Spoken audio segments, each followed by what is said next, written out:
जय जगन्नाथ। मु आपणकर समाजसेवी अमीय दास।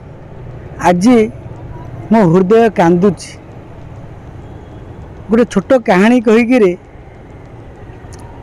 मु ए कथाटा कहवाई चाहूँगी। गोटे बापर दुईटा पुओ, बड़ पुओ गोटे सान पुओ गोटे। बड़ पुओ हो बा सान पुओ हो ता भीतर गोटे भाई चाहूँगी जे ये परिवारटा छारखार हो जाओ, किंतु आउ गोटे भाई चाहूँगी ये परिवारटा सहित मो बापा भाई भाउज कि भौणी कि बापा माँ जे भी हो समस्त आम सांग होइकी रहिबा। जो भाईटी नष्ट करिया चाहूँचे से पर बुद्धि पड़िकी आसुचे। मो एक कथार कहर कारण हूँ जे मो संतोष भाई आज नीलगिरी माटीर गोटे गौरव एवं माने समस्त दुखे से दुखी होती। कहार एमती गोटे कई गोटे लोक ना नीलगिरी ब्लॉक रो प्रत्येक पंचायत टिके किसी असुविधा हो जाए वो भाई न पहुँच।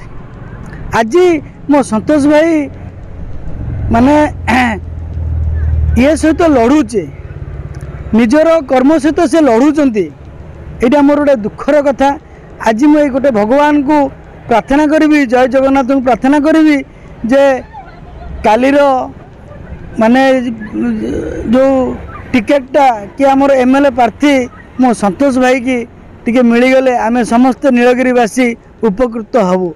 आउ ता सहित गोटे कथा कहबी जे श्रीजुक्त नवीन पट्टनायक सार को मुझे अनुरोध करी जे छारखार करने चाहूँगी तांकू ए एमएलए प्रार्थी तैयारी करंतु कि आमर जे संभालिक रखापी चाहूँगी संगठन को एवं नीलगिरीवासी की तांकू टिकेट दि जाऊ।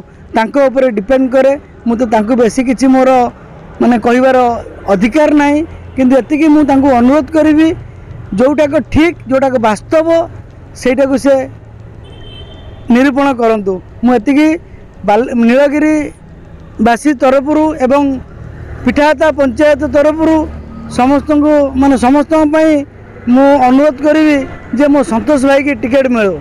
मोर गोटे सान भाई अच्छी समाजसेवी अमीय दास भाई भाई लगी मोर गोटे प्रार्थना आमर संतोष भाई को निश्चित टिकेट मिलवा निहाती प्रभु जगन्नाथ को प्रार्थना करुच्ची जे तांको टिकेट निहाती मिलू है।